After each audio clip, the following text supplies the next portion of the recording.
Europe. German Chancellor Olaf Scholz has just returned from a trip to China that lasted all of 3 days. During his 3-day trip, German Chancellor Olaf Scholz held talks with Chinese President Xi Jinping in Beijing on Tuesday.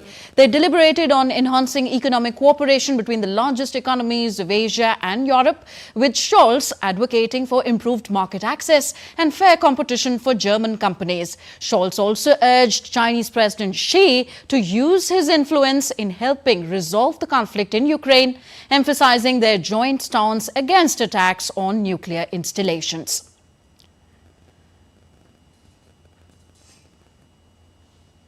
So what did Scholz achieve? Let's try and understand this with DW correspondent Hans Brandt joining us now from Berlin. Hello, Hans.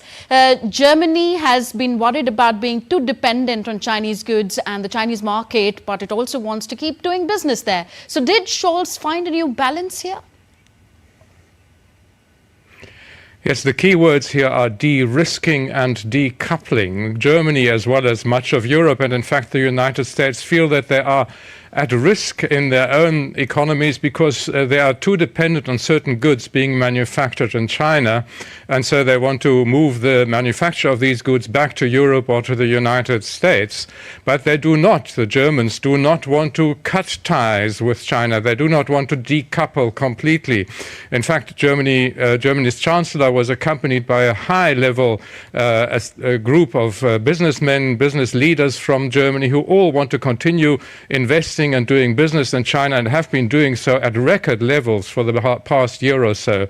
But they complain that there's an imbalance because China is flooding the global and the European market with goods that are given support by the Chinese government, such as electric vehicles or solar panels.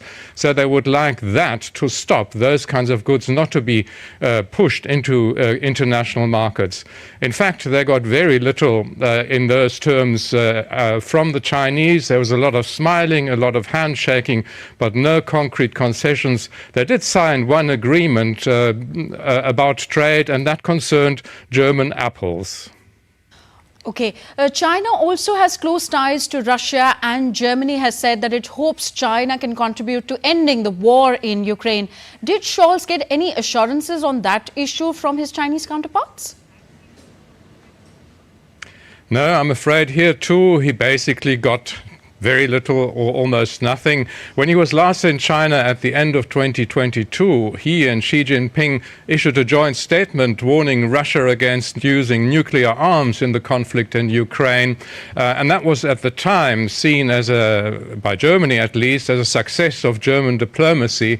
Scholz was trying this time round to get China to agree to participate in peace talks regarding Ukraine. Such talks are planned in Switzerland in just a couple of months' time, but there was no assurance from China that it was prepared to participate there. China said it would only participate in peace talks that also included Russia, and so far Russia has refused to participate. So there was no rapprochement on that score. Certainly China has said that it wants peace also there, but it's very much interested in maintaining its connections to Russia. This includes, for instance, the export of certain goods to Russia that the West regards as dual-use goods that can be used both in civilian and in military uses. But again, there was no assurance from China that it would restrict such exports to Russia.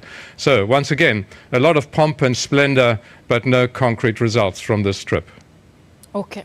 One would hope that peace prevails in both these conflicts between Russia and Ukraine and Israel and Hamas. Thank you, Hans Brandt, joining us from DW Berlin. You're watching DD India Global, still to come on this show.